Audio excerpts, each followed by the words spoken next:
Picture, if you will, a landscape untouched by the frantic pace of the modern clock, a world where the passage of time is measured not by the ticking of gears, but by the slow, inexorable shifting of shadows across the dust. We find ourselves drifting back through the deep, silent currents of history, back before the rise of steel and steam, before the mapping of the globe, to the very cradle of civilization. We are in the Neolithic dawn, under the heavy, warm sun of Mesopotamia, 6,000 years ago. Here, the world is defined by two great, sluggish rivers, the Tigris and the Euphrates, which snake through the arid plains like veins of silver and brown, breathing life into the clay. The air here is thick with the scent of wet earth, drying bricks, and the sweet fermentation of marsh reeds. To the north, the Zagros Mountains rise like a purple bruise against the horizon, but here, in the alluvial fan, the land is flat, stretching out into an infinity of heat and haze. It is a landscape of stark contrasts. The brutal, unforgiving sun that bakes the ground into pottery, and the benevolent, flooding waters that deposit the black, fertile silt upon which humanity will build its first great cities. In this ancient silence, where the only sounds are the rustle of wind in the date palms and the distant lowing of oxen, a delicate miracle rises from the earth. It does not look like a conqueror. It does not look like a force that will one day topple empires, launch armadas, and rewrite the economic destiny of the globe. It is, instead, a thing of fragile, trembling beauty. It is Papaver somniferum, the sleep-bringing poppy. Observe it closely, as if through the lens of a macro camera drifting over the ancient fields. Its stem is a dusty, pale green, covered in fine, bristly hairs that catch the morning dew. Its leaves are jagged and glaucous, wrapping around the stalk like a protective embrace. But it is the flower itself that commands the eye. As the bud opens, shedding its two sepals like a discarded cloak, the petals unfurl. They are typically a pale, ghostly violet, possessing a translucence that makes them seem woven from colored light. Or, in other variations, they are a vibrant, blood-red crimson, standing out against the monochrome beige of the desert floor like drops of fresh vitality.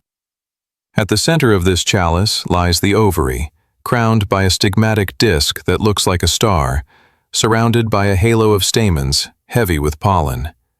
It is a botanical masterpiece, evolved over millions of years to survive in the temperate band of the planet.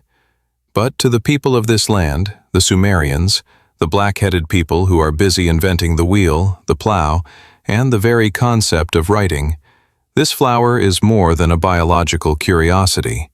It is a sacred technology. As we walk in spirit through the streets of Uruk or Nippur, the first true metropolises of humankind, we see the ziggurats rising toward the heavens, stairways of mud brick intended to bridge the gap between the mortal and the divine.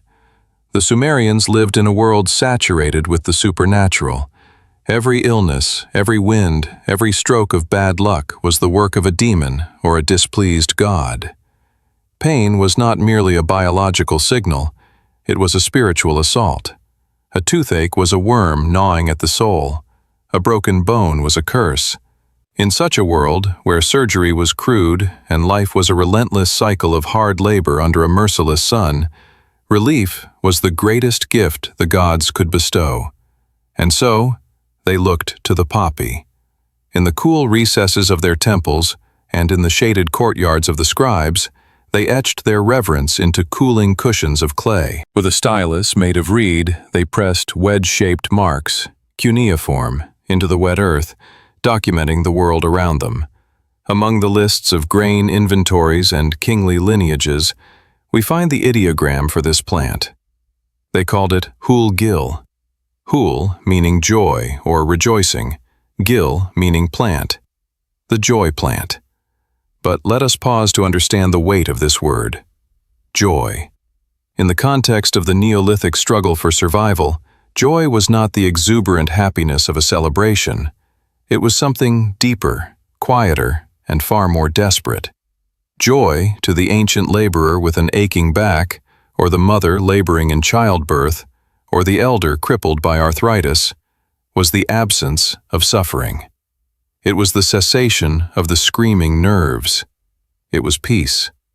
The poppy was the vessel for this peace, a botanical key that unlocked a door to a room where pain could not enter. It is believed that the discovery of the poppy's power was likely an accident of grazing, or perhaps the intuition of the first herbalists, shamanic figures who tasted the world to understand it. They would have noticed that when the cattle or goats grazed upon these seed heads, they became lethargic, docile, their eyes heavy with a strange stupor. The leap from observation to application is one of the great unsung moments of human evolution. Somewhere, in the deep mists of prehistory, a human hand reached out, plucked the pod, and discovered the magic hidden within. Let us transport ourselves to the moment of harvest, a ritual that has remained virtually unchanged for 6 millennia. Imagine, if you will, the slow, methodical hands of an early Sumerian farmer. He stands in the field as the sun begins to dip below the horizon, painting the sky in shades of bruised purple and burnt orange. The heat of the day is dissipating, replaced by the dry chill of the desert evening. The poppies have shed their petals. The vibrant reds and purples have fallen away, leaving behind the bulbous, blue-green seed pods. They stand like rattles on their stalks, swollen and ripe. The farmer holds a small tool, perhaps a flake of obsidian, sharp as a razor, or a shard of flint. He approaches the pod with the reverence of a priest approaching an altar. He knows that timing is everything. If he cuts too early, the yield will be poor. If he waits too long, the pod will dry out, and the magic will evaporate. It must be done now, in the twilight, just after the petals have fallen, but before the pod hardens. With a steady hand, he makes a shallow incision around the circumference of the pod. He does not cut through to the seeds. That would kill the harvest. He merely scores the skin, a delicate wounding of the plant. And then, the miracle happens. From the wound, a milky white sap begins to bleed. It beads up on the surface of the green skin, weeping like a tear from the earth itself. In the dim light, it glows with a pearlescent sheen. This is the latex, the lifeblood of the poppy, designed by nature to deter insects but possessing a chemistry that happens to align perfectly with the receptors in the human brain. The farmer does not collect it immediately. He steps back. He moves to the next flower and the next, moving through the field like a ghost, leaving a trail of weeping plants behind him. Over the course of the night, a subtle alchemy takes place. The dry desert air caresses the white tears. Oxygen interacts with the alkaloids. Slowly, the milky white darkens, turning first to a creamy yellow, and then, as the hours of the night stretch on, into a sticky, dark brown gum.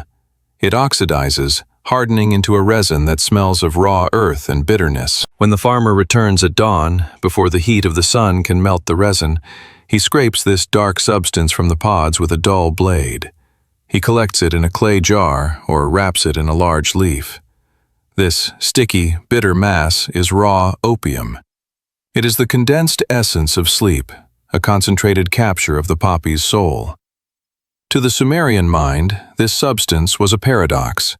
It was a product of the earth, grown from the mud, yet it offered an experience that felt celestial. It was a bridge. When consumed, perhaps rolled into a small pill and swallowed with beer, or dissolved into wine, it did not merely numb the body, it altered the very texture of existence. Imagine the experience of an ancient Sumerian taking this medicine for the first time. Perhaps a stonecutter, his body broken by the labor of building the great walls of Uruk. He swallows the bitter resin. For a time, nothing happens. He sits by his fire watching the smoke rise toward the stars. Then, a warmth begins to bloom in the pit of his stomach. It is a heavy, golden sensation spreading outward to his limbs. The sharp, biting edge of his pain begins to dull, as if wrapped in layers of wool. The tension in his muscles unspools, his breathing slows. The frantic rhythm of his heart, the anxiety of survival, the fear of the gods, it all recedes. The world moves further away. The sounds of the city, the barking dogs, the crying children, the arguments of neighbors become distant echoes, unimportant and detached. He is pulled gently, irresistibly into a velvet abyss. It is a sleep unlike normal sleep. It is a profound, dreamless suspension of time. In this state, the king and the slave are equal. Hunger does not exist. Sorrow does not exist. There is only the floating sensation of the joy plant.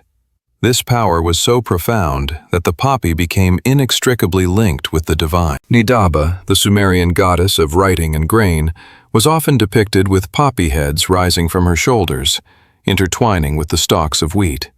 The poppy was the sister to the grain. One fed the body, the other soothed the spirit. One provided the energy to work, the other provided the ability to rest. They were the two pillars of civilization's endurance. But even then, in the dawn of its use, the shadow of the poppy was present. The Sumerians were observant people. They understood that the gifts of the gods often came with a price. They saw that those who sought the embrace of the whole gill too often, or too deeply, began to change. The relief it offered was seductive. To step out of pain is a relief. To step out of consciousness is a temptation. The silence of the drug could become a trap. The pharmakon, the Greek concept that would come later, meaning both remedy and poison, was already a reality in the clay cities of Mesopotamia. The knowledge of this plant did not stay contained within the land between the rivers. Ideas in the ancient world moved slowly, traveling at the speed of a camel caravan or a reed boat, but they moved with inevitability. The poppy seed is small, durable, and easily carried. It traveled in the pouches of merchants, buried in sacks of barley, carried as a precious trade good alongside lapis lazuli and cedar wood. From Sumer, the knowledge flowed westward and southward. It traveled down the trade routes to the Nile, where the Egyptian physicians would embrace it with equal fervor. They would call it the spin plant, and it would become a staple of their pharmacopoeia, recommended for everything from quietening a crying child to soothing the headaches of pharaohs.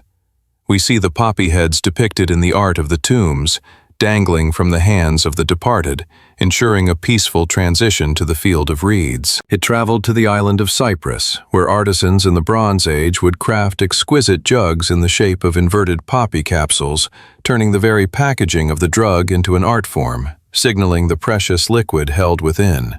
It moved into the Levant, into the hands of the Assyrians, who named it Arat Papa, the juice of the poppy, a linguistic echo that would eventually ripple through history to give us the Latin papaver.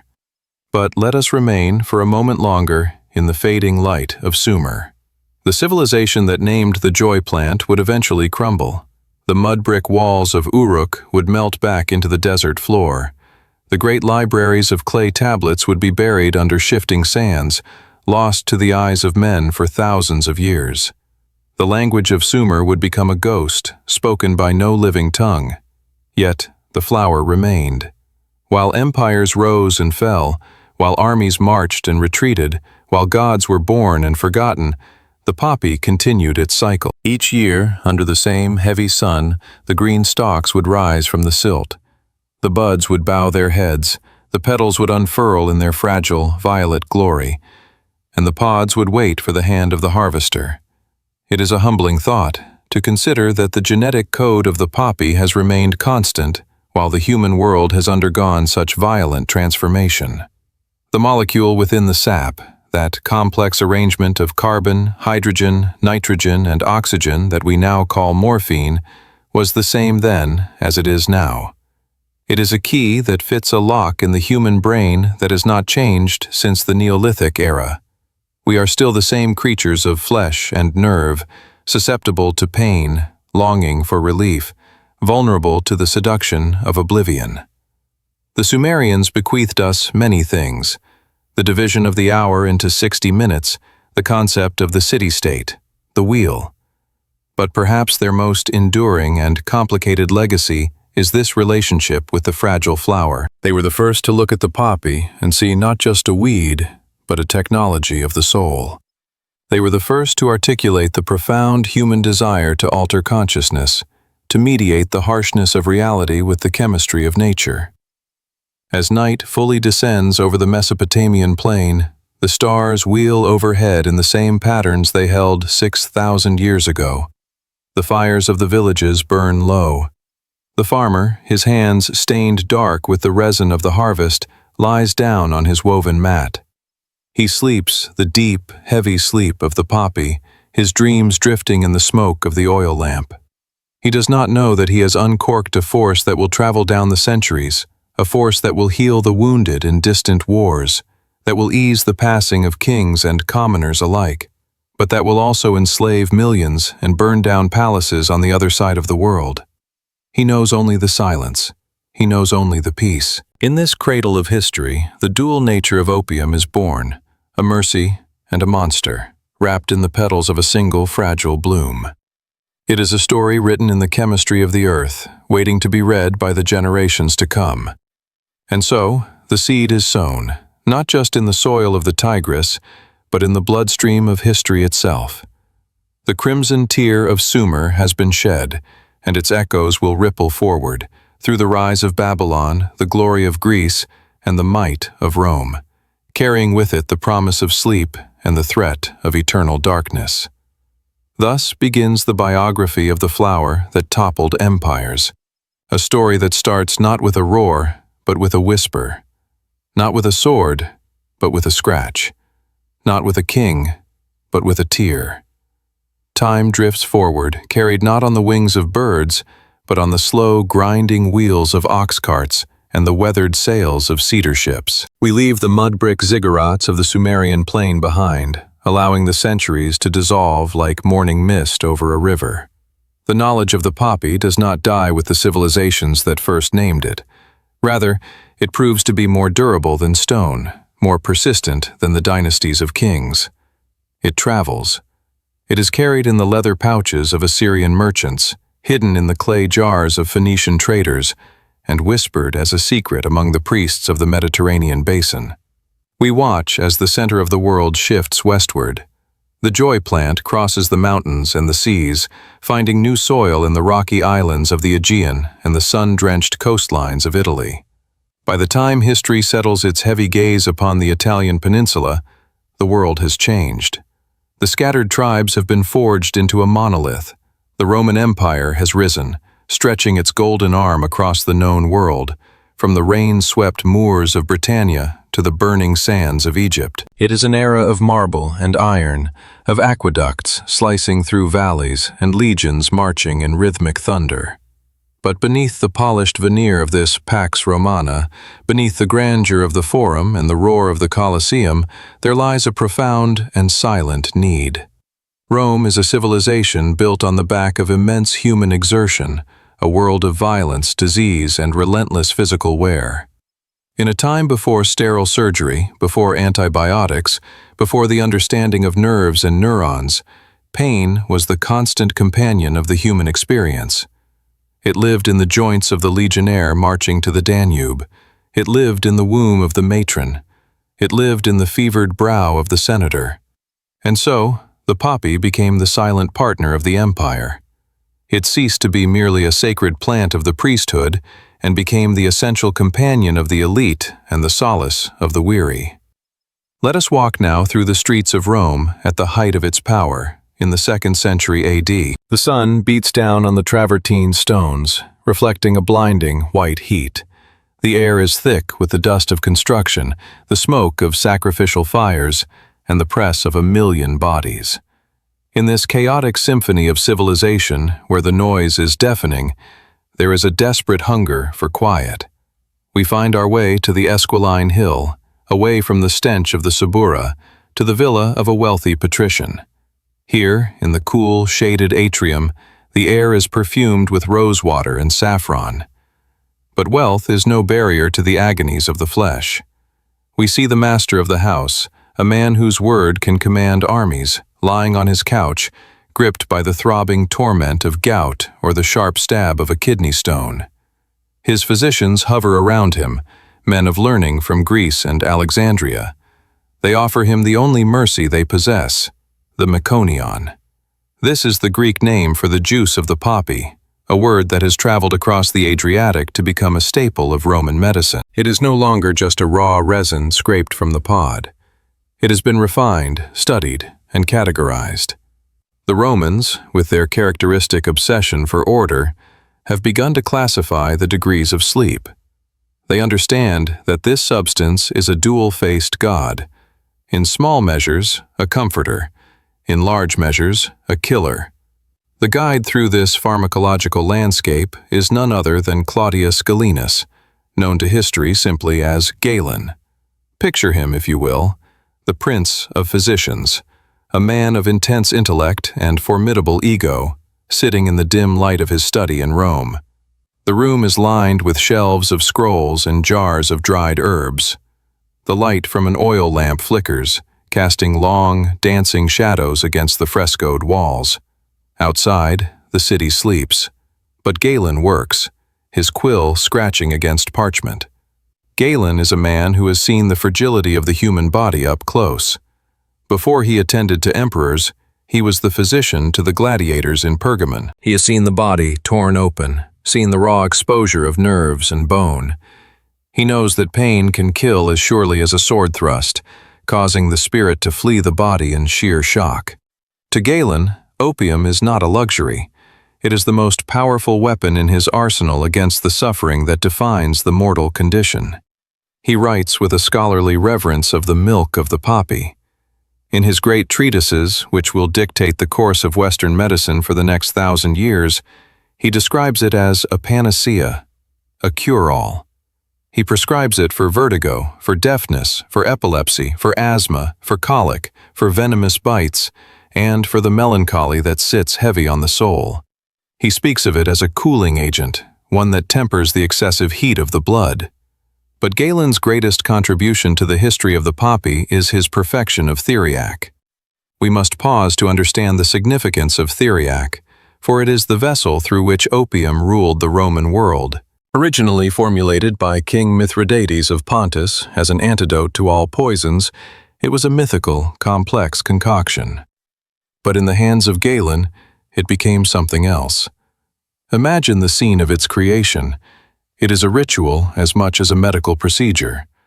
The recipe is monstrously complex, containing over 60 ingredients. There is cinnamon from the east, asphaltum from the Dead Sea, gum arabic, rhubarb, and saffron. There is the flesh of vipers, roasted and ground, added in the belief that the snake, being poisonous, contains the cure for poison. But the heart of the mixture, the anchor that holds all these exotic elements together, is the black juice of the poppy. Galen would mix these ingredients in great vats, binding them with honey and wine. The mixture would be left to ferment and mature, sometimes for years. The result was a thick, syrupy black paste, bitter and sweet, smelling of ancient earth and spices. This was theriac. It was the gold standard of Roman medicine, a substance so valuable that its production was often overseen by state officials to prevent counterfeiting. It was the universal cure. But in truth, it was a delivery system for morphine. The viper's flesh and the spices did little, but the opium worked. It worked profoundly. When a Roman citizen took a spoonful of theriac, their pain receded, their coughing ceased, their diarrhea stopped, and a blanket of warm indifference descended upon their anxieties. It worked, and so the empire believed in it. Now, let us move from the physician's study to the imperial palace itself. The year is 170 AD. The empire is at its zenith, but the cracks are beginning to show. Plagues are ravaging the legions. Barbarian tribes are hammering at the northern borders. The Tiber is flooding. At the center of this storm stands a solitary figure, Marcus Aurelius. He is the philosopher king, the last of the 5 good emperors. We see him not in the marble Senate, but in a damp, cold tent on the Danube frontier. The wind howls outside, carrying the smell of wood smoke and unwashed bodies. He is an old man, though he is only in his 50s. His face is lined with the weight of the world. He is frail, suffering from stomach ulcers, chest pains, and the crushing burden of ruling a world that seems bent on tearing itself apart. Historians have long whispered about the source of Marcus Aurelius's legendary calm. How did a man, surrounded by treachery, death, and war, maintain the stoic composure that pulses through his writings, the Meditations? The answer, many believe, lies in a small, daily ritual. Every morning, before the sun has fully risen, before he receives his generals or dictates his decrees, the emperor is attended by his physician, often Galen himself. A cup is brought to him. It is a goblet of warm wine mixed with a dollop of the finest theriac, the theriac of Andromachus, aged to perfection. The dose is precise. Galen describes it as the size of an Egyptian bean. Marcus drinks. Picture the sensation as the warm liquid travels down his throat. The honey masks the bitterness, but the body recognizes the alkaloid. Within 20 minutes, the sharp, gnawing pain in his stomach, the result of years of stress and campaign rations, begins to fade. The cold dampness of the Danube morning feels less penetrating. The anxiety about the Marcomanni tribesmen massing in the forests loses its serrated edge. A calm, detached clarity settles over his mind. In the flickering torchlight of a Roman evening, or the gray light of dawn, the drug becomes a bridge.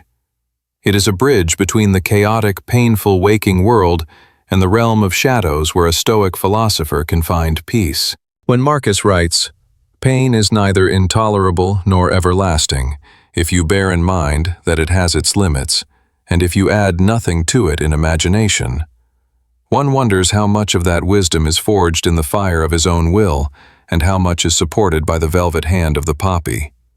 He was known to be drowsy in the afternoons, sometimes struggling to keep his eyes open during court proceedings. When he attempted to stop taking the theriac, his physicians reported that he could not sleep, that his chest seized up, and that he became agitated. He would return to the dose, and the calm would return. It was a dependency, certainly, but in the context of the time, it was seen as a medical necessity. The emperor of Rome was held together by the blood of the poppy. But the story of opium in Rome is not just the story of emperors. It is the story of a civilization that was slowly, quietly, becoming addicted to the relief it offered. The poppy was the great equalizer. While the emperor sipped his vintage theriac from a golden goblet, the common people of Rome, the plebs, sought their own solace in the dusty markets of the Forum. Here, street vendors sold small cakes made of poppy seeds and honey. They sold crude tinctures of poppy juice, far less refined than Galen's masterpiece, but effective nonetheless. We see the weary mother, living in a crowded, fire-prone tenement, rubbing a paste of poppy juice on the gums of her teething infant. The child's cries cease, replaced by a heavy slumber. We see the gladiator, scarred and broken after a day in the arena, spending his meager coins on a draught of the black juice to drown the memory of the sand and the blood. In this way, the poppy wove itself into the very fabric of Roman life. It was ubiquitous. It was the smell of the sick room and the scent of the temple. It was used to treat the hysteria of women and the melancholy of men. It was, in many ways, the glue that held the social order together. By blunting the sharp edges of suffering, by offering a chemical retreat from the harshness of an existence defined by high infant mortality, brutal labor, and constant war, opium offered a temporary truce with reality. Consider the layout of a Roman garden. Amidst the neatly trimmed box hedges, the fountains, and the statues of gods, the poppy grew. It was cultivated not just for medicine, but for its symbolism. It was the flower of Somnus, the god of sleep, and his son Morpheus, the shaper of dreams. It was a reminder that sleep was the brother of death, and that in the end, all pain would cease. There is a tragic irony in this Roman chapter. The civilization that prided itself on virtus, on manliness, strength, and endurance, was increasingly reliant on a flower that induced passivity. As the centuries wore on, the vitality of the empire seemed to drain away, much like the sap from the scored pod. The clear, bright sunlight of the Republic gave way to the hazy, drug-fueled twilight of the late empire. Some historians have dared to suggest that the fall of Rome was not just a matter of barbarian invasions and economic collapse, but a kind of collective narcosis.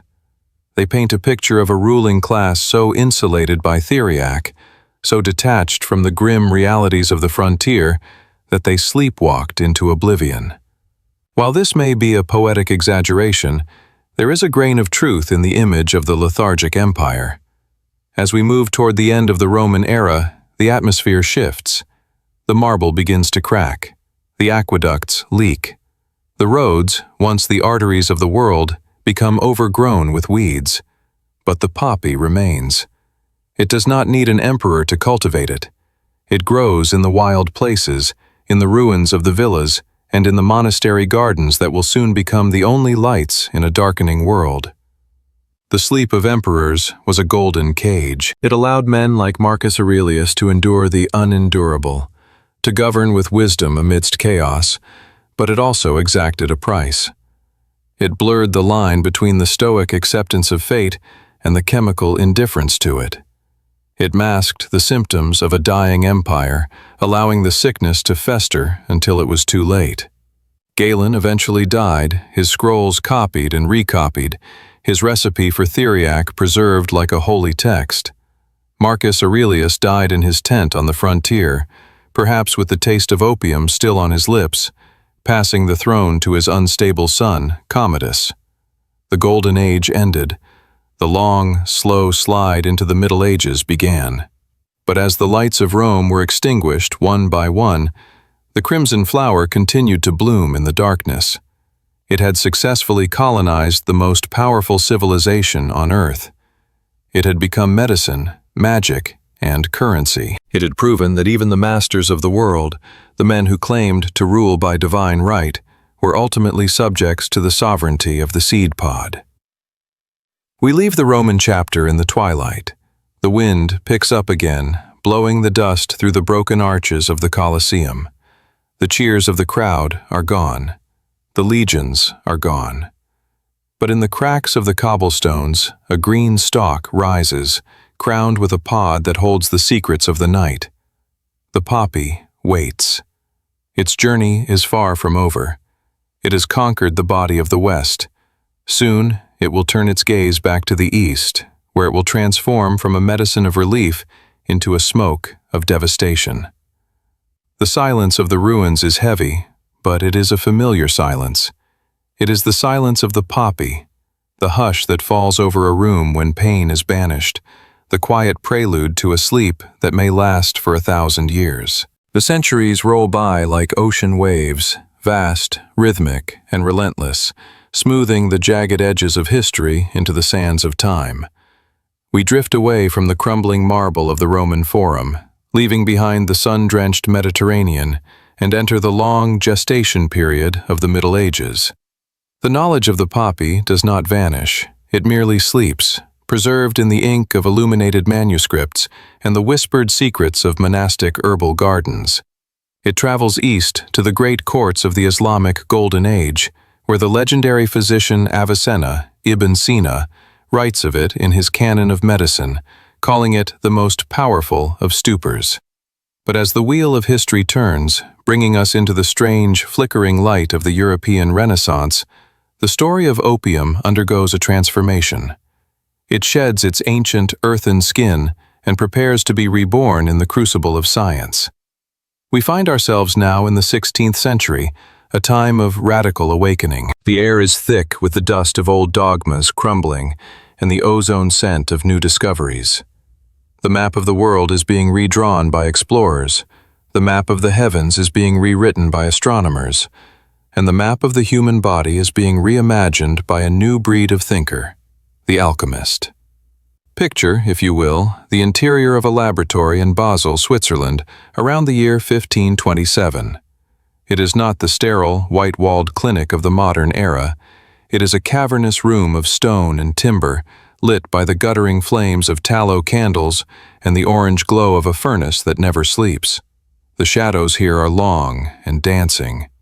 The shelves are lined with a chaotic assortment of jars containing dried roots, minerals, and metals, mercury, sulfur, salt. Glass retorts and alembics bubble with mysterious fluids, their long necks twisting like swans, condensing vapors into droplets of potential magic. The air smells of charcoal, sulfur, and the bitter tang of dried herbs. In the center of this alchemical theater stands a man who fits no mold. He is Philippus Aureolus Theophrastus Bombastus von Hohenheim, but he has cast aside that heavy aristocratic name in favor of a single defiant moniker, Paracelsus. Visualize him. He is a man of wild hair, often unkempt, his eyes burning with an intense, almost manic intelligence. He wears not the velvet robes of the university professor, but the rough, stained tunic of a worker. By his side, strapped to a leather belt, hangs a great broadsword. He is never seen without it. Legend whispers that the pommel of this sword contains a secret compartment, a hollow sphere in which he carries his most precious possession, the Azoth, the legendary stone of immortality. Paracelsus is a wanderer, a firebrand, a man who publicly burns the books of Galen and Avicenna in the town square, declaring that knowledge comes not from dusty texts, but from the book of nature. He believes that God has placed a cure for every ailment in the world, hidden in the roots and minerals of the earth, waiting for the spagyric art, the art of separating and combining, to unlock it. He is searching for the arcanum, the hidden essence of things, and in his search, he turns his gaze to the poppy. For centuries, opium had been used in its raw form, the latex scraped from the pod or perhaps boiled in water. But Paracelsus, with the intuition of a chemist, understands that water is an imperfect vessel. It cannot fully capture the soul of the plant. He looks at the sticky, resinous gum of the poppy and realizes that it needs a stronger solvent to release its full power. Imagine the moment of discovery. It is late at night. The city outside is silent, save for the watchman's cry. Paracelsus takes the raw opium, dark and bitter. Instead of water, he reaches for a flask of aqua vitae, the water of life, distilled wine, or what we now know as alcohol. He places the opium into the alcohol. He applies gentle heat from his furnace, watching with obsessive focus. A transformation occurs. The alcohol attacks the resin, dissolving the alkaloids that water could not touch. The liquid in the flask begins to change color. It deepens, turning from a pale spirit into a rich golden hue, then darkening further into a profound reddish brown. It glows in the candlelight like liquid amber. It is beautiful, viscous, and heavy. He lifts the flask to the light. He has captured the essence of the poppy in a bottle. He calls this concoction laudanum. The name is derived from the Latin verb laudare, to praise, for he believes this medicine is worthy of the highest praise, a gift from God to a suffering humanity. Others suggest it comes from laudanum, a resinous herb, but the intent is clear. This is a miracle. I possess a secret remedy which I call laudanum, he writes, which is superior to all other heroic remedies. He has created the first tincture of opium. By dissolving the drug in alcohol, he has not only made it more potent, but he has also made it shelf-stable. It can be bottled, stored, and transported without spoiling. He has domesticated the wild magic of the Sumerian fields and placed it into a form that can sit on a shelf. The alchemist's dark amber is born. Paracelsus himself was a user of his own creation. He claimed it was the stone of immortality not because it granted eternal life, but because it made the trials of this life endurable. It is said he died with a bottle of it within reach. He was the bridge between the ancient mystic and the modern pharmacist, and his legacy was a small glass vial that would haunt the Western world for the next 300 years. The scene shifts now. The heavy oak door of the Renaissance laboratory closes, and the centuries roll forward again. We move through the Enlightenment, where science begins to categorize the natural world, and arrive in the bustling, soot-stained era of the Industrial Revolution. We are in Victorian England, in the mid-19th century. The world has become loud. The clatter of textile mills, the shriek of steam whistles, and the rumble of iron wheels on cobblestones fill the air. The pace of life has quickened. The frantic pace of the modern clock that we spoke of in the beginning has arrived. And in this world of smoke and steel, laudanum has become a ghost in every home. Walk with me into a Victorian apothecary on a London high street. A bell tinkles as we push open the door. The air is cool and smells of camphor, peppermint, and old wood. The shop is a temple of mahogany and glass. Behind the counter stands the apothecary, a man of respectable bearing, weighing powders on brass scales. But our eyes are drawn to the shelves behind him. There, row upon row, stand the bottles. They are beautiful objects, made of blown glass in shades of cobalt blue, emerald green, and amber. They bear labels with elegant, swirling typography. Bateman's pectoral drops, Godfrey's cordial, Mother Bailey's quieting syrup, and, simply, laudanum. It sits there, innocuous, looking like nothing more than a bottle of fortified wine. It captures the light from the gas lamps, glowing with that same deep brownish gold hue that Paracelsus marveled at centuries before. But make no mistake, this is not merely medicine, it is a household god. In this era, there are no restrictions, there are no prescriptions. A child could walk into the shop with a penny and buy a bottle. It is cheaper than gin, cheaper than beer. It is the aspirin, the Xanax, and the morphine of the 19th century, all rolled into one. It is the universal answer to the universal problem of pain. Imagine the domestic scenes where this dark amber plays its role. In a damp, drafty cottage in the Lake District, a woman suffering from the vapors, anxiety, depression, or simply the exhaustion of life, pours 20 drops of the golden liquid into a glass of water. She drinks. The bitter taste is familiar. Within minutes, the cold damp of the English winter fades. The worry about the rent, the health of her children, the drudgery of the housework, it all softens. A warm blanket of indifference wraps around her mind. She sits by the fire, staring into the flames, feeling a profound sense of well-being. In the nursery of a wealthy London townhouse, a nanny struggles with a teething infant. The baby screams, red-faced and inconsolable. The nanny reaches for the bottle of Godfrey's cordial. It is known on the street as the Comfort. She rubs a little on the baby's gums, or perhaps puts a drop in the milk. The screaming stops. The baby's eyes grow heavy. The house falls silent. The quieting has happened. It is a mercy, or so it seems, but it is a mercy with a dark undercurrent. Many of these children, fed opium from birth, would waste away, pale and listless, slipping into a sleep from which they would eventually never wake. But nowhere did the dark amber burn more brightly or more destructively than in the minds of the artists. The Romantic era, with its obsession with the sublime, the dream world, and the depths of human emotion, found its perfect muse in laudanum. Let us travel to a lonely farmhouse near Porlock in the year 1797. The poet Samuel Taylor Coleridge sits in a chair, his body racked with the pain of dysentery and rheumatism. He is a man of immense intellect, but he is fragile. To escape the pain, he takes a heavy dose of laudanum, 2 grains of opium dissolved in alcohol. His eyes close. The pain vanishes, but something else takes its place. The walls of the farmhouse dissolve. The gray English sky is replaced by a burning azure dome. He sees a river, the Alf, running through caverns measureless to man. He sees a pleasure dome of ice and sunlight. He sees an Abyssinian maid playing a dulcimer. The poem Kubla Khan is unfurling in his mind, not as a composition but as a vision, complete and total. He wakes, grabbing his quill, his hand trembling. He begins to write, the ink flowing as fast as his pulse.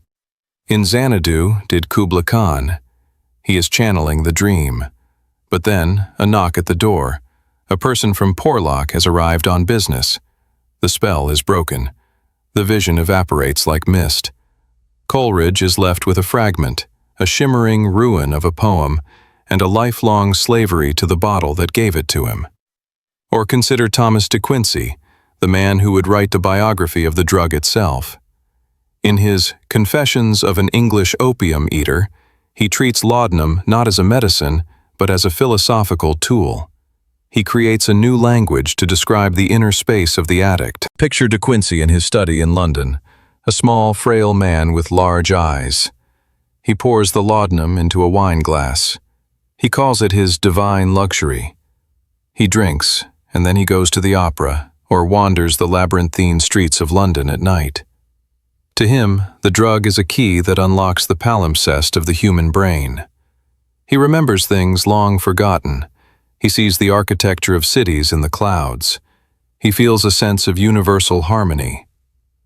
Thou buildest upon the bosom of darkness, out of the fantastic imagery of the brain, cities and temples, he writes, addressing the opium directly. But De Quincey also chronicles the fall. He describes the pains of sleep. The golden amber turns dark. The dreams become nightmares. He is haunted by visions of crocodile-infested waters, of endless claustrophobic oriental cities, of falling into infinite abysses. The joy plant of Sumer has become the avenging demon of London. He describes the physical torment of trying to stop, the gnawing at the stomach, the sweats, the crushing weight of depression. Yet, even with these warnings, published for all to see, the Victorian public did not turn away. The bottle remained on the mantel. It was too useful. It was the only thing that worked. In a world before anesthesia, before effective antidepressants, before aspirin, who could resist the lure of the alchemist's dark amber? It became a quiet guest in the house of civilization. It was there at the birth, easing the mother's pain. It was there at the death, smoothing the passage into the dark. It was there in the moments of crisis and the moments of boredom. It hid its iron grip behind a label of civilized medicine. It was polite. It was refined.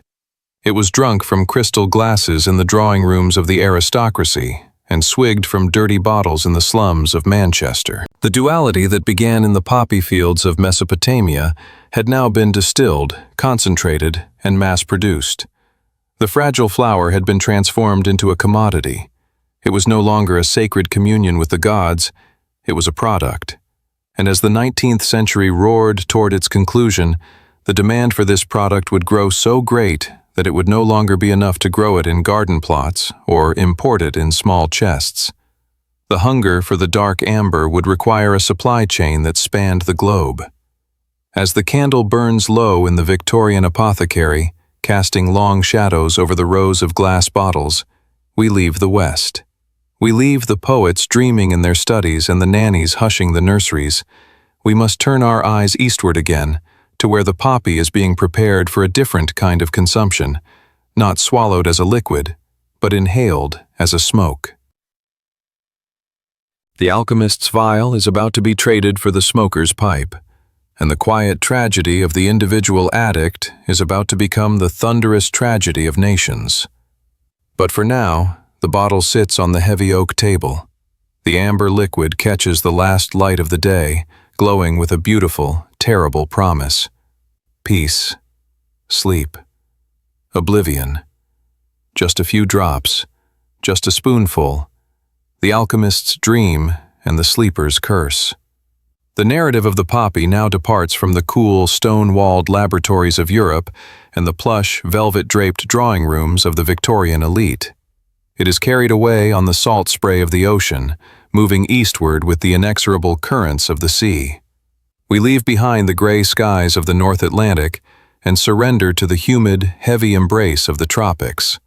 The scene shifts to a world of vibrant color and suffocating heat, where the air hangs thick with the scent of spices, decaying wood, and the salt of the South China Sea. We are approaching the Pearl River Delta, the gateway to the Celestial Empire in the early years of the 19th century. Here, the water is a chaotic tapestry of life. Junks, with bat-wing sails of ribbed canvas, glide silently over the silt-brown river, their hulls painted with large, staring eyes to guide them through the spirits of the deep.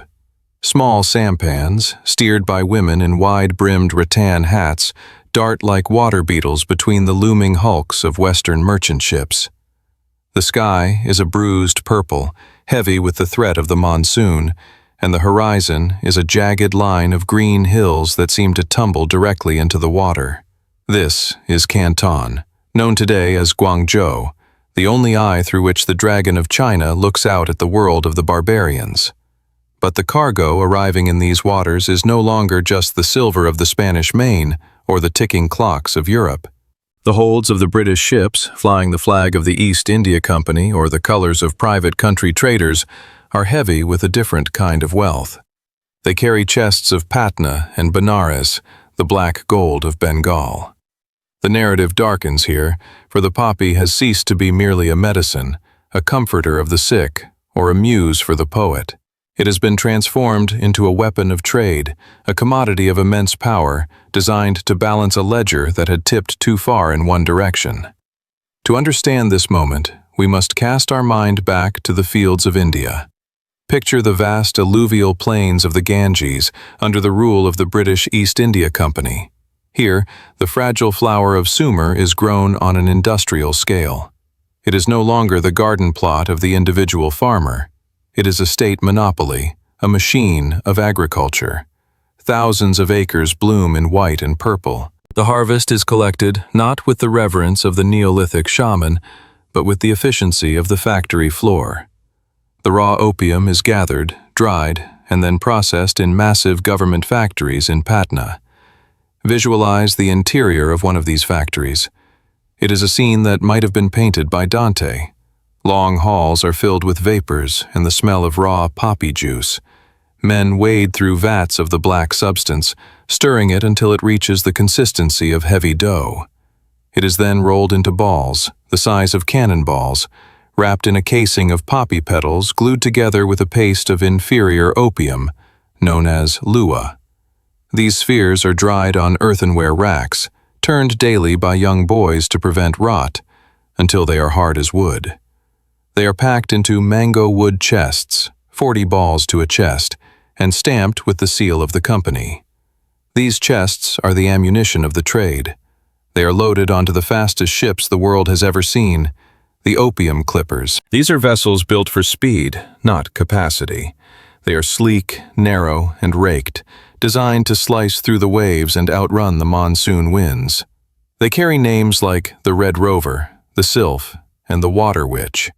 They race across the Indian Ocean, tearing through the Straits of Malacca, driven by the hunger for profit. Their destination is not the harbor of Canton itself, for the trade is illegal by imperial decree. Instead, they anchor off the island of Linton, the solitary nail, a rocky outpost in the mouth of the estuary.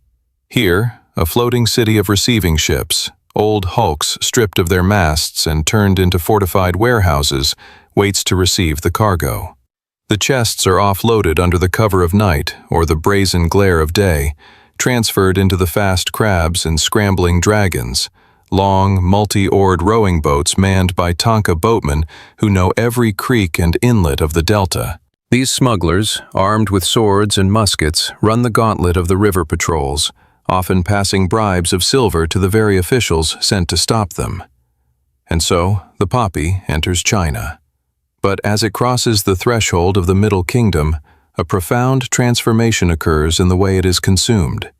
In the West, opium was eaten or drunk. It was a digestive process, slow and medicinal. In China, however, a new ritual had emerged, born from the introduction of tobacco from the Americas centuries earlier. The Chinese had learned to smoke tobacco, and gradually they began to mix it with opium. Eventually, the tobacco was discarded, and the opium alone was smoked.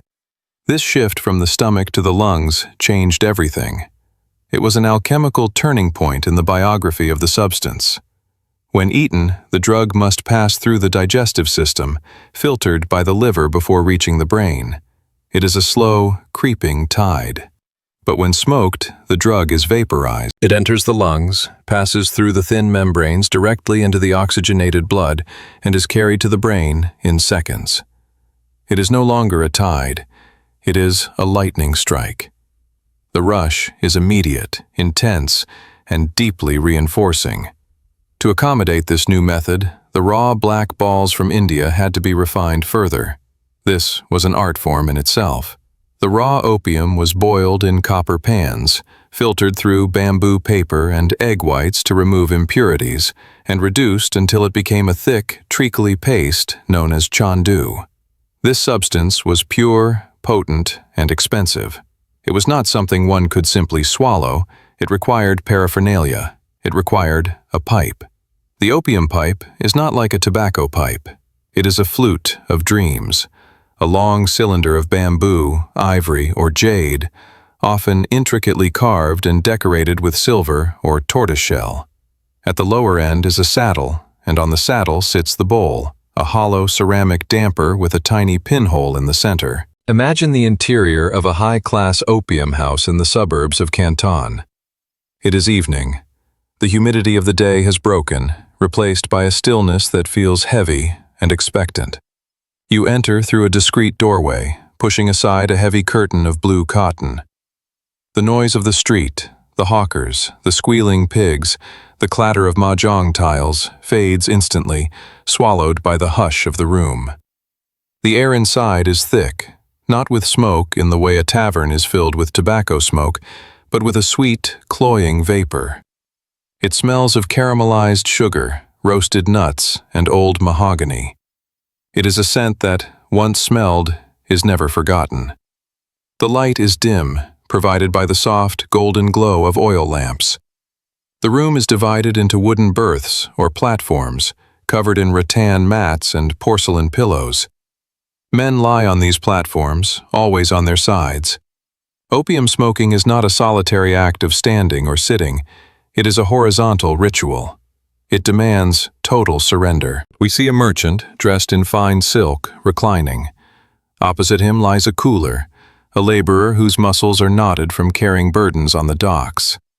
In the democracy of the den, they are equal. They are both subjects of the lamp. Watch the ritual. It is slow, deliberate, almost religious in its precision. The smoker takes a long needle, a yen hock, and dips it into the small pot of chandu. He twirls the needle, gathering a small bead of the dark treacle, no larger than a pea. He does not put this into the pipe yet. First, he must cook it. He holds the bead over the flame of the small oil lamp that sits on the tray between the smokers. The opium bubbles and hisses, expanding and contracting like a living thing.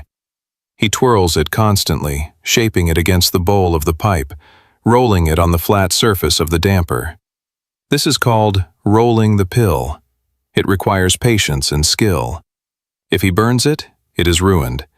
If he does not cook it enough, it will not vaporize. When the pill is roasted to the consistency of soft wax, he thrusts the needle into the tiny hole of the pipe bowl, seating the opium pill firmly. He withdraws the needle, leaving a clear channel for the air. Now, he brings the bowl to the flame. He does not touch the flame with the opium. He holds it just above, letting the heat vaporize the drug. He places his lips to the thick stem of the pipe and inhales. The sound is distinctive, a soft, bubbling hiss, like a marsh gas escaping. He draws the white vapor deep into his lungs and holds it there. He does not exhale immediately. He lets the ghost of the poppy circulate in his blood. And then, the exhale. A cloud of gray-blue smoke drifts lazily toward the ceiling, joining the haze that already hangs there. The effect is not the wild drunkenness of alcohol. It is the opposite. It is a crystallization of stillness. The merchant's worries about his debts, the coolie's ache in his back, the scholar's anxiety about his exams, they do not disappear, but they become irrelevant. They drift away to a great distance, observed as if through the wrong end of a telescope. The body feels heavy, sinking into the mat, while the mind feels light, untethered, floating in a realm of lucid dreaming. The Chinese called it riding the dragon or chasing the tiger. But to the moralists and the officials who watched their society crumbling, it was yang ni, foreign mud. As the 19th century progressed, these dens multiplied. They spread from the ports of Canton and Shanghai to the inland cities, traveling up the Yangtze River like a virus moving through a vein. They appeared in the palaces of princes and the mud huts of peasants. The fragile flower had found a new soil, not the earth of a field, but the physiology of a people. But this was not merely a public health crisis. It was an economic catastrophe. For centuries, the trade between China and the West had been one-sided. Europe craved Chinese goods, the tea that had become the national drink of England, the silk that clothed its aristocracy, the porcelain that graced its tables. But China wanted little from the West. The Qianlong Emperor had famously declared to King George III, "Our celestial empire possesses all things in prolific abundance. We have no need of the manufactures of outside barbarians." So, the British had to pay in silver. Chests of Spanish silver dollars flowed into China, enriching the imperial treasury. It was a hemorrhage of wealth that terrified the economists of London. They needed a commodity that the Chinese had to buy, a good that would reverse the flow of the river of silver. They found it in the poppy. The brilliance of the scheme was its cruelty. Opium was the perfect consumer good. The more you used, the more you needed. Supply created its own demand. As the chests of opium poured into China, the chests of silver began to pour out. The silver leak became a flood. The economy of the Qing dynasty began to shudder. The exchange rate between copper cash and silver fluctuated wildly. Farmers could no longer pay their taxes. The administration began to rot from within as officials accepted bribes to look the other way while the clippers unloaded their cargo. Imagine the silent tragedy of this economic war. It was an invasion not with soldiers but with smoke. There were no burning cities yet. There was only the quiet scratching of the flint in the den, the bubbling of the pipe, and the clatter of silver coins leaving the country. The British East India Company, effectively the ruler of the subcontinent, balanced its books on the addiction of the Chinese worker. The tea that was sipped in the polite parlors of London was paid for by the misery of the dens in Canton. The fragility of the flower had hardened into an iron shackle. It bound two great civilizations together in a deadly embrace. One was the producer, the other the consumer. One was the pusher, the other the addict. The hunger for silver met the hunger for sleep, and the result was a slow-motion collision that would shatter the peace of the East. In the dens, the sense of time dissolved. Day and night became meaningless concepts. Men lay in their stupor, their skin turning the color of parchment, their ribs showing through their skin, described by observers as living skeletons. They were the opium ghosts. They had stepped out of the flow of history, content to watch the world burn as long as the pipe was full. But outside the curtained silence of the den, the tension was rising. The emperor in Beijing, the son of heaven, could no longer ignore the reports arriving from the south. The black earth was poisoning the soil of his empire.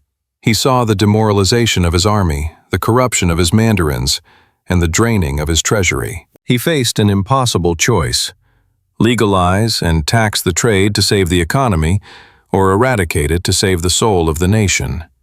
He would choose the latter. And in doing so, he would set the stage for the fires that were to come. But for now, let us linger in the heavy, sweet atmosphere of the Canton night. The water of the Pearl River laps against the pilings of the factories. The lanterns of the flower boats reflect on the dark surface.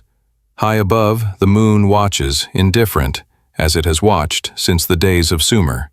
The smoke rises from 1,000 pipes, drifting out of the windows, mingling with the mist of the river. It is a gray fog, a shroud weaving itself around the last days of an ancient dynasty. The foreign mud has settled. The flower has bloomed in the lungs of the dragon, and the world holds its breath, waiting for the lightning to strike.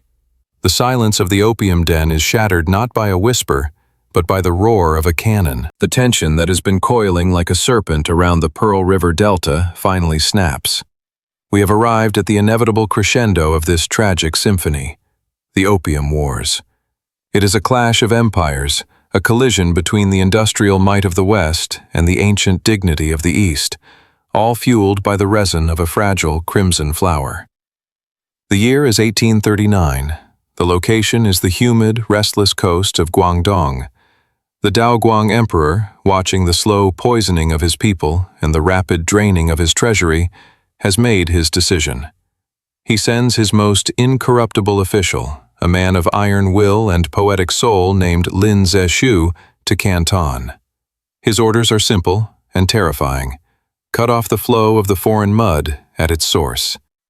Picture Lin Zexu. He is a scholar official in the classic mold, wearing the embroidered robes of his rank, his face set in an expression of grim determination. He arrives in Canton not to negotiate, but to dictate. He surrounds the 13 factories, the foreign trading enclave, locking the British merchants inside until they surrender their illicit cargo.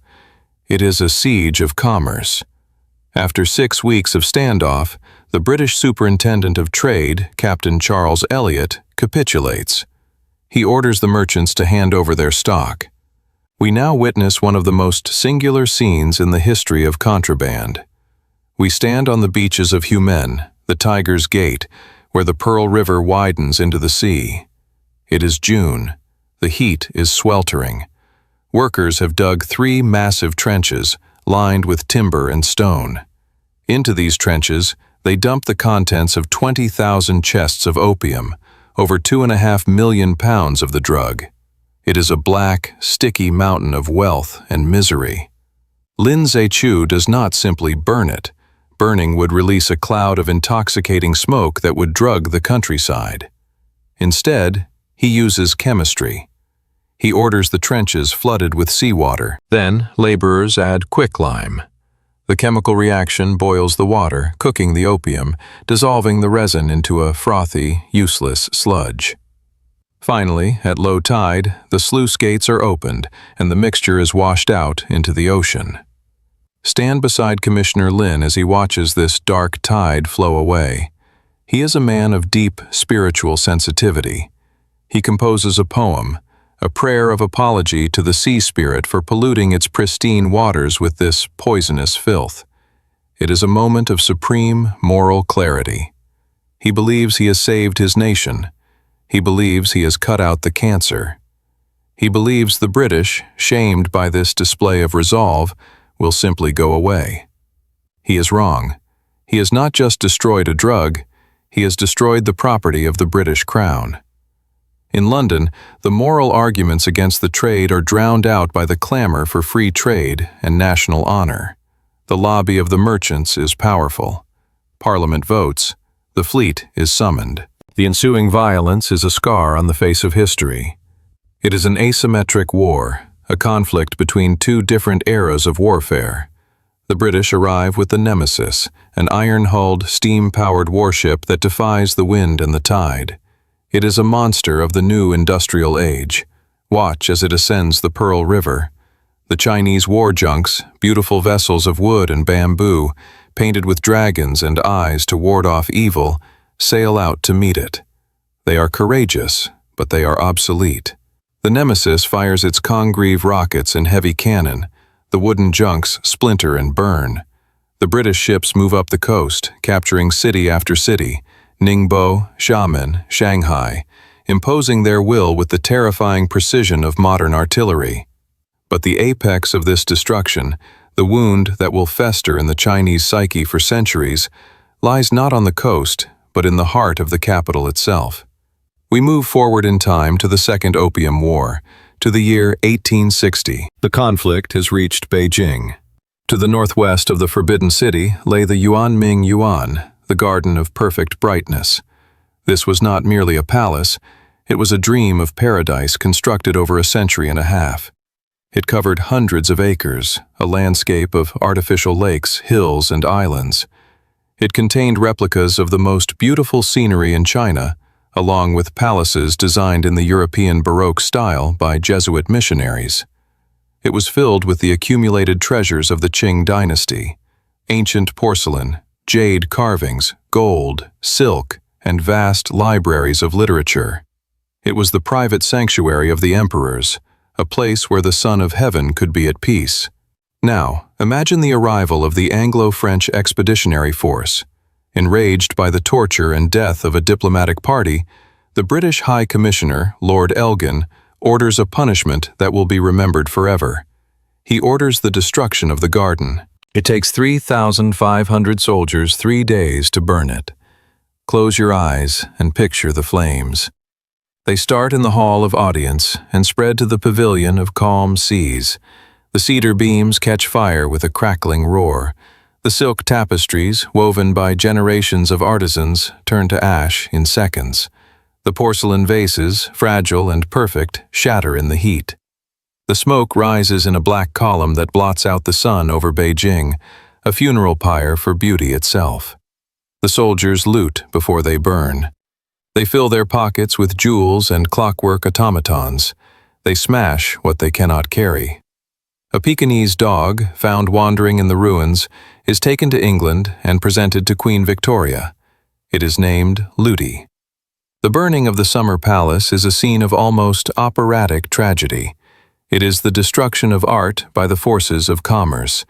It is the crushing of a civilization's spirit. The smoke from the burning palaces mingles with the smoke of the opium pipe, creating a haze of humiliation and loss that settles over the land. The wars end with the unequal treaties. China is forced to open its ports. It is forced to pay a massive indemnity in silver. It is forced to cede the island of Hong Kong. And, most bitterly of all, it is forced to legalize the importation of opium. The drug is now not just a vice, it is a legal commodity protected by international law. The fragile flower has won. The poppy, once a symbol of sleep, has become the architect of a nightmare. It has brought the Celestial Empire, the oldest continuous civilization on Earth, to its knees. It has opened the door to what Chinese historians will call the century of humiliation, 100 years of foreign domination, civil war, and fragmentation. The scene fades on the image of the ruined garden. The marble columns of the European palaces stand like broken teeth against the gray sky. The lakes are choked with debris. The silence returns, but it is not the peaceful silence of the poppy field. It is the silence of devastation. The garden is gone, but the smoke remains, drifting through the history of the world, a reminder of the fragility of culture and the terrible destructive power of the desire for sleep. We drift finally out of the smoke of the burning summer palace, away from the humid, incense-laden air of the Canton dens, and into the cool, sterile light of the modern era. The timeline of our story accelerates, caught in the gears of the Industrial Revolution, moving away from the organic rhythms of the harvest and into the precise, calculated ticking of the laboratory clock. The romance of the pipe, with its carved bamboo and tortoiseshell, and the mystery of the alchemist's amber vial, are left behind in the dusty corridors of the 19th century. They are replaced by the cold, gleaming precision of glass beakers, stainless steel, and the white coat of the scientist. We enter an age where humanity, emboldened by the engines of steam and electricity, believes it can conquer nature not by negotiating with it, but by dismantling it. The joy plant of Sumer is about to be taken apart, molecule by molecule, in a quest to isolate its soul. The story shifts to the quiet town of Paderborn, Germany, in the year 1804. The night is deep and silent. In a small, cluttered apothecary, a young apprentice named Friedrich Serturner is working by the light of a single oil lamp.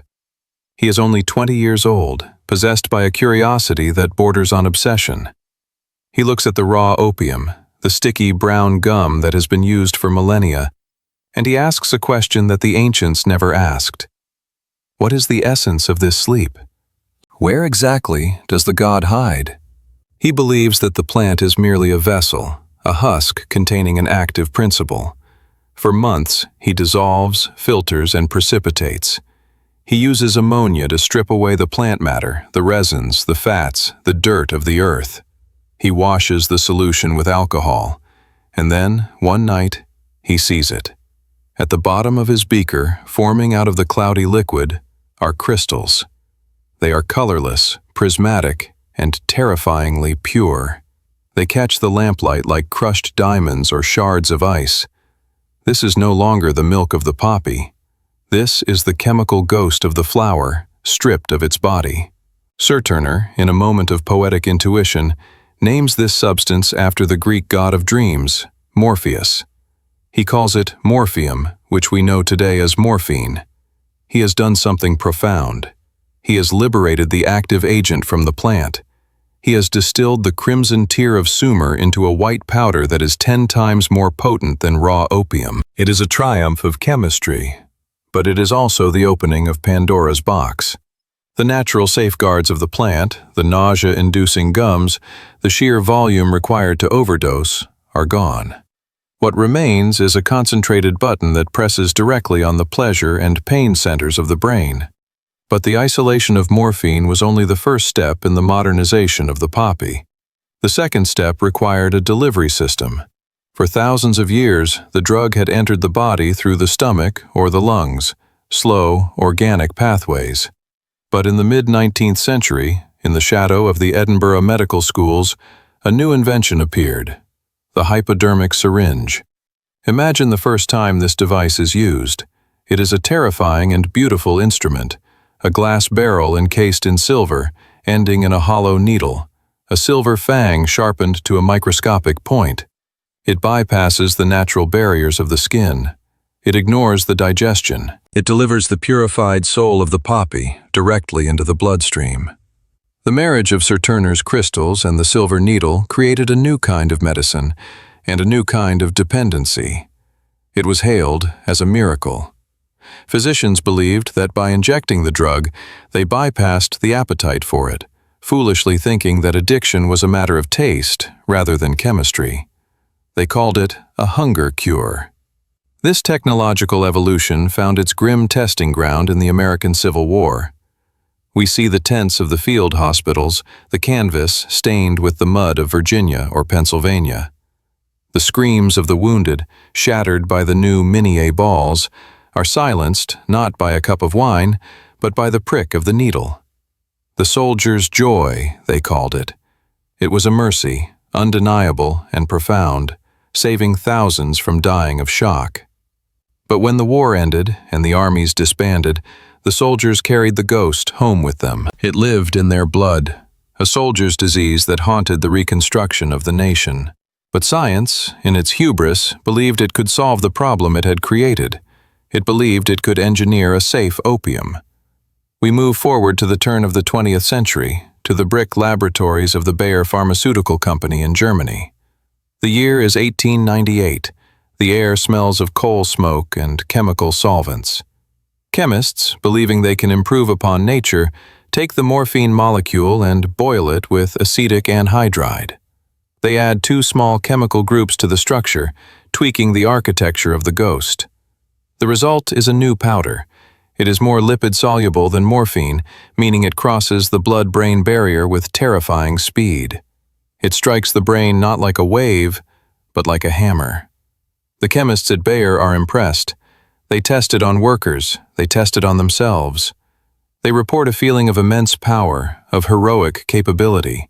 They name it heroin. It is marketed, with a tragic irony that echoes through the ages, as a non-addictive substitute for morphine. It is sold in cough syrups for children. It is advertised in medical journals with illustrations of healthy, happy families. It is the sedative for coughs. For a brief, shining moment, it is the wonder drug of the new century. The bottle sits on the shelf next to the aspirin, the ghost of the poppy disguised in the polite packaging of modern commerce. But the ghost would not be tamed. The heroic drug proved to be the darker sibling, a seductive destroyer that enslaved the user more rapidly than anything the Sumerian farmer could have ever imagined. As the 20th century unfolds, the narrative of the poppy splits into 2 distinct streams, flowing parallel but never touching. On one side, there is the stream of mercy. We drift into the sterile quiet of a modern hospital room. The lights are dimmed. The machinery of life support hums with a rhythmic, reassuring beep. A patient lies in the bed, perhaps at the end of a long battle with cancer, or broken by the violence of a car crash. Pain, the ancient enemy, is clawing at the door. A nurse enters, silent in rubber-soled shoes. She checks the IV line. She administers the dose, morphine, or perhaps fentanyl, a synthetic descendant that is 100 times stronger. We watch the liquid, clear as water, move down the plastic tube. It enters the vein. Inside the body, the ancient dance begins. The molecules, shaped like keys, find the opioid receptors in the brain, the locks that have existed in our biology since before we were human. They turn the lock. The gates of pain swing shut. The breathing slows, the brow unfurrows. The terror of death dissolves into a warm, floating acceptance. In this context, the poppy is an angel. It is the ultimate gift of a compassionate civilization, allowing us to leave this world, or endure its harshest trials, with dignity and peace. It is the hand of God reaching down to soothe the suffering. But on the other side of the wall, on the cold concrete of the city street, flows the stream of destruction. Here, the ghost is not an angel, but a specter. We see the alleyways of the modern metropolis, lit by the harsh glare of sodium streetlights. The ritual here is a dark mirror of the hospital. The spoon, the lighter, the cotton filter, the belt tightened around the arm. The substance is the same, the white powder, the chemical descendant of the Sumerian tear. But here, stripped of medical context, it is a thief. It steals the light from the eyes of the young. It takes the artist, the musician, the son, and the daughter. It hollows them out, replacing their ambition, their love, and their memories with a single, consuming hunger. The velvet abyss that offered rest to the ancient farmer has become a prison cell. The silence of the drug has become the silence of the overdose, the stopping of the heart in a lonely room. This is the haunting resonance of our story. We have not conquered the poppy, we have merely distilled its power. We have taken the fragile flower and turned it into a commodity, a weapon, and a medicine. It remains a dual entity, a Janus-faced god that looks simultaneously at salvation and damnation.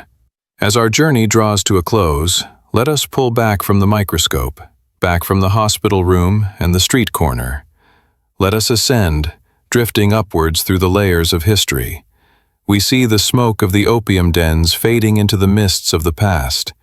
We see the clipper ships dissolving into the horizon. We see the Roman villas and the Egyptian temples turning to dust. We return, finally, to the beginning. Picture, if you will, a field in the present day. It could be in the mountains of Afghanistan, the Golden Triangle of Southeast Asia, or a legal pharmaceutical farm in Tasmania. The sun is setting, casting long, golden shadows across the land. The wind ripples through the crop, creating waves of green and silver. The flowers are blooming. They stand tall on their hairy stalks, their petals glowing in shades of violet, white, and blood-red crimson. They are exquisitely beautiful. They look innocent, swaying in the breeze, indifferent to the empires they have toppled, the wars they have fueled, or the lives they have saved and stolen. The poppy does not judge. It does not hate. It simply is. It is a biological machine designed to survive, and it has found the ultimate survival strategy. It has made itself essential to the human experience.